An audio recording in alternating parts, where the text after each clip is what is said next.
Hello, Dr. Croom and whoever else stumbles upon this YouTube video. This is my final Teachback for Cognitive Science 149, which is music, language, and cognition. A little background, a little introduction. I'm Kate Koeckritz. I am a third year cognitive science major at UC Merced. This is my final project due to COVID times. I also am recording this outside, so I apologize for any strange noises, strange bird chirps, airplane noises, anything. But you should be able to hear my voice most of the time, so no worries there. So today we are going to be talking about the semantics of internal and external worlds. The main information is from one specific article. Um, but then we're going to go off into more research and things like that. But basically, how we get meaning from how we get meaning and how we study meaning of both language and music, with a little emphasis in music because music's interesting. All right, so let's get started. So I like to start off my presentations with a quote. This quote isn't actually from the article that we are studying. It's just something that I found that I think is important when we're talking about the meaning of music. So music imprints itself on the brain deeper than any other human experience. Music evokes emotion, and emotion can bring with it memory. Music brings back the feeling of life when nothing else can. I think human experience, the main thing in human experience is music. Whether music is something that's really important to you or not, I think overall we can say that people who don't like music are weird and crazy. So I'm super excited to kind of get into the whole meaning of everything. So first we're going to start off with the four axes for the study of meaning. So there are four. There's the first one is the world axis. So this describes the continuum between involvement with the internal world concerned with the grounding of language and music, um, in the self, emotions and drives in the external world of the physical and social environment. Then there's the second axis, the affective propositional axis, that describes a continuum from affective to propositional.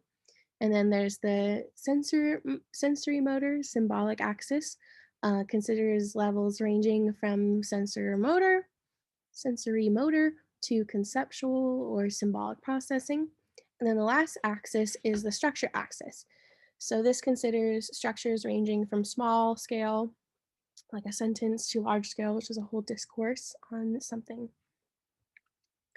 So how do we utilize these axes? So we seek to understand to what extent meanings in language and music engage different or shared brain mechanisms. So in seeking to understand meaning, we take action and perception, emotion, discourse, and sociality into account. We structure our discussion in terms of these four axes, which, with some overlap, help us explore similarities and differences between music and language. So schemas. So constructivist theory of knowledge in which the child builds up a basic repertoire of schemas through sensory motor interactions with the world. These develop during various stages until in the stages in the child's life until the child has schemas for abstract thought that are no longer rooted in sensory motor particularities. So there are three different types of schemas. The first one is perceptual schemas. This is a collection of dynamic adaptive units, each of which roughly correspond to a domain of interaction. So this may be an object in the visuals in the usual scene, an attention riveting detail of an object, or some domain of social interaction. And then there are motor schemas.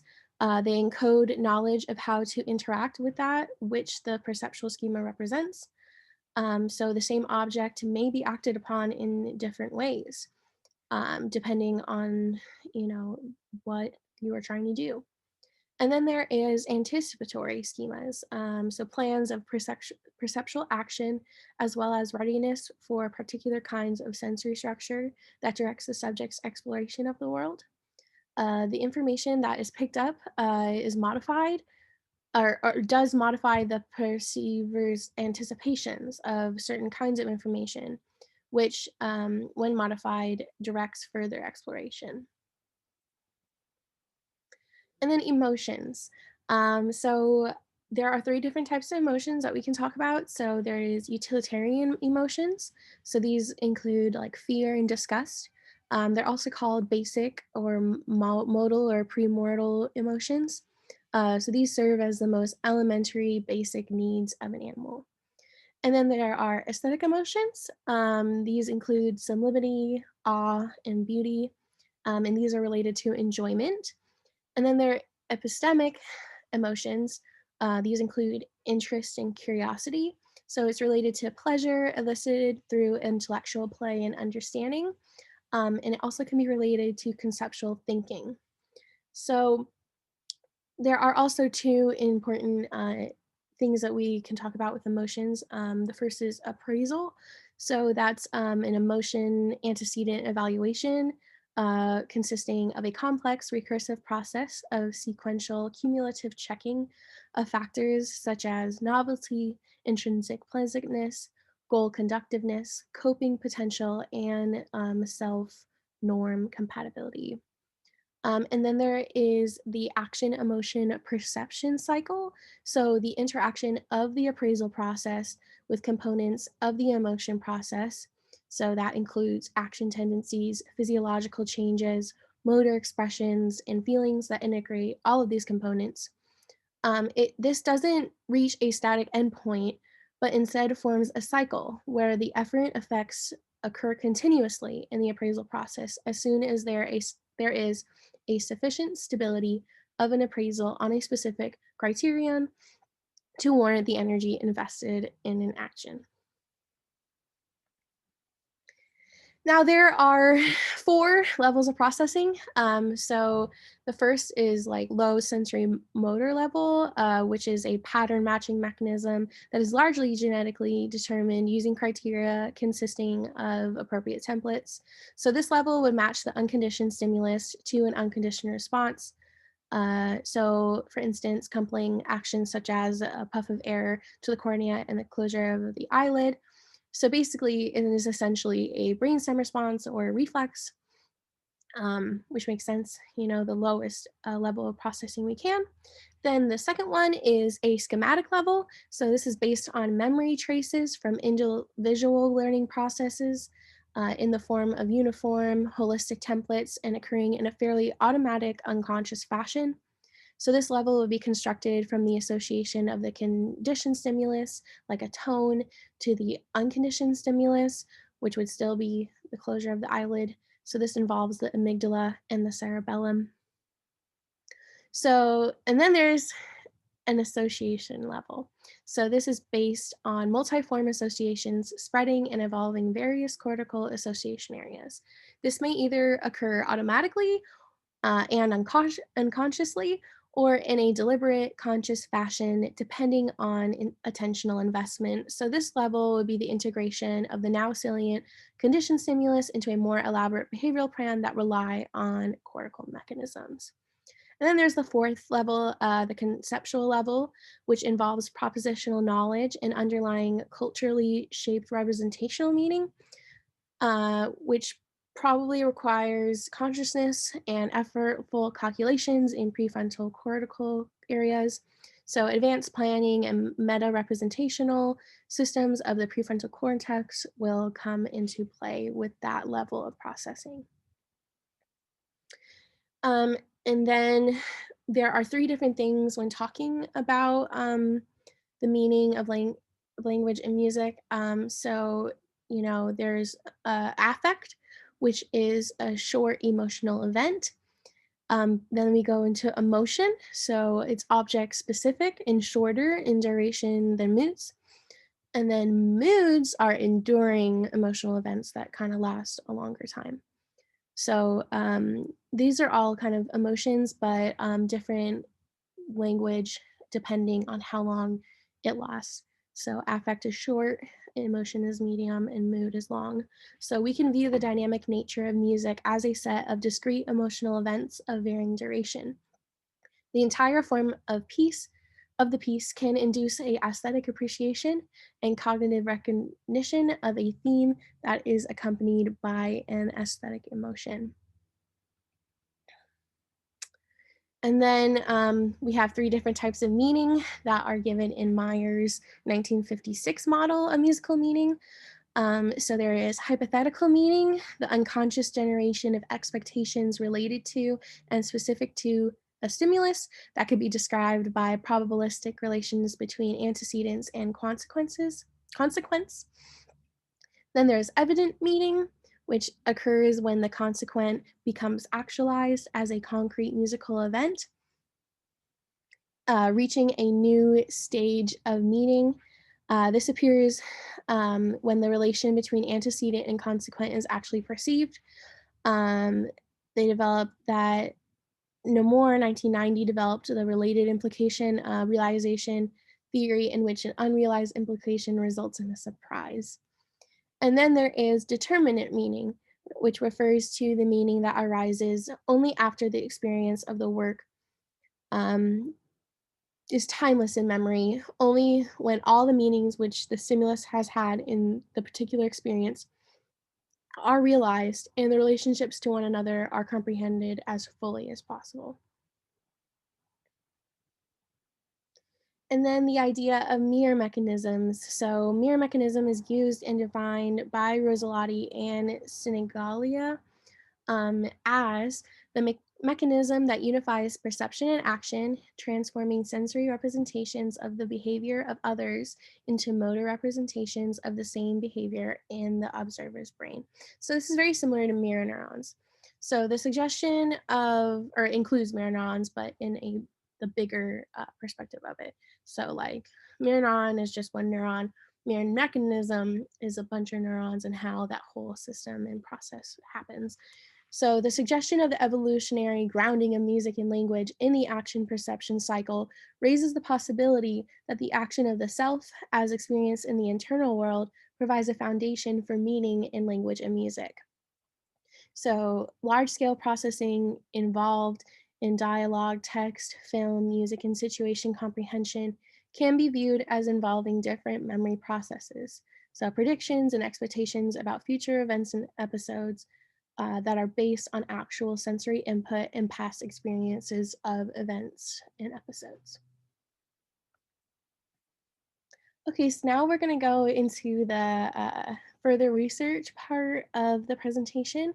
So my first extended research on this is from A Cognitive Theory of Musical Meaning by Candace Brower, going back in time a little bit to 2000.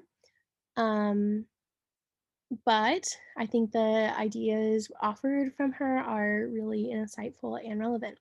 So there are two ideas about thinking. One, thinking consists of matching patterns of thought to patterns of experience. And number two, thinking consists of mapping patterns of bodily experience onto patterns in other domains. We may make sense of the world around us by matching perceived patterns to patterns stored in memory. And then there are image schemas. So these are utilized to make sense of our experiences in more abstract domains. Bodily image schemas, especially those involving force and motion, appear to underlie our understanding of music as well. So specific language that we use regarding music kind of correlates to this, like strong and weak beats, rising and falling lines, voices that lead, leading tones, harmonic goals, things like that. Music patterns particularly lend themselves to a sort of metaphorical mapping, being marked by changes of rate and intensity that translate easily into force and motion. The second article that I looked into was Music, A Link Between Cognition and Emotion by Carol Krumhansel. Carol Krumhansel, I don't know her name. But she talks about the interplay between expectations and the sounded events and they're hypothesized to play a central role in creating musical tension and relaxation. This dynamic aspect of musical emotion relates to the cognition of musical structure. Music emotions change over time in intensity and quality, and these emotional changes vary along with changes in psychophysiological measures. And a schema of temporal organization relates episodes of tension and relaxation to musical form and expression and expressive aspects of musical performance. The expression of emotion in music shares properties with the expression of emotion in speech and dance. And then I also found an article about specifically the advances in the cognitive neuroscience of music. So this is by uh, Daniel Levitin and Anna Tirovolas. So these include findings that are from fMRI, PET scan, ERP, Megan lesion studies. So perceptual grouping in music occurs as a function of principles similar in some ways to those for grouping in vision. Musical and linguistic grammar allow for the generation of a theoretically infinite number of songs or sentences through combinations and rearrangements of elements. The well-known association between music and movement, both behaviorally and neurally across cultures and throughout history, suggests an ancient evolutionary connection between music and dance, as well as sound and movement. The ability to discriminate melodies is predictive of phonological skills, particularly phonemic awareness, which is a prerequisite for reading ability. So, children with specific reading disabilities like dyslexia are impaired both melodic and rhythmic both both impaired in both melodic and rhythmic tasks, indicating impairment that extends beyond melodic discrimination to a more pervasive deficit in music processing. So the language and music parts of the brain are very close and similar together, and they use when a child with dyslexia has an impairment, it is also um, impaired with their music processing. So, what does this mean for cognitive science? So, as we know, cognitive science is a very interdisciplinary field with many different subfields. So, including the ones I put down on the lower thing, on the picture there, computer science, psychology, philosophy, linguistics, anthropology, all that, right? So, I think the two that are most relevant during this discussion is anthropology. So, seeing how other cultures, their relationship with music and language, excuse me. And then there's also, people in a different time period. Like, what are their relationships with music and language? What is their meaning that they find and things like that? And of course, music is an essential part of the human existence. So, just seeing how the meaning of music and how that happens in our brain is very essential to how we study, how we evolved, how we developed, how we behave in certain situations. And then also in neuroscience, seeing the different brain areas that are associated with both music and language, the idea of this mirror mechanism and how that correlates with memory, and the idea of memory neurons and or mirror neurons and how, we like to see other people doing it and showing us. And then we like to mirror that as well. And it's a really an essential way in which we learn is by seeing other people doing it first.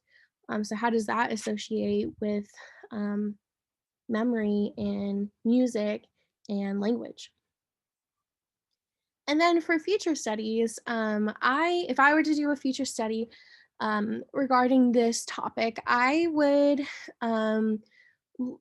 look into how memory affects musical meaning. Um, you know, I don't know about anyone else, but I attach a lot of um, memories to specific songs, especially depending on who, introduced me to that song. So, how that affects how you perceive, and I'm sure, you know, one man's favorite song is another song that someone hates. So just seeing that and how that relationship is, created as well as executed in terms of cognition. And then also the different moods associated with different types of music. Like, are there specific things that are tied to specific, types like pop and rock and things like that? Or can you get moods from all different types? I would like to see, like, the idea that, rock and angry music, does that really influence people's behavior and make them more angry? Or are you able to get happy from those types of music and things like that? I think that would be really interesting to deep dive and look further into. And then possible participants. I think, having a study which have different levels of musicians, ranging from professional to intermediate to, beginners or non-musicians, and how they process the meanings of things like that. The different axes, the levels of processing. Is it different or is it the same? I also would like to see the difference between generations, the boomer generation and the Gen Z, in regards to, relationship to music. I think, especially the younger generation, um, they really, really appreciate, and music is a key, part of their life. Is that for people, millennials and Gen Z and boomers, like, are we all the same? Are we all different? I definitely like to deep dive and get into that. Um, but that is it. Here are my references. Thank you so much for listening. Uh, hopefully everyone stays safe and healthy, and have a great rest of your 2020. Thank you so much for listening.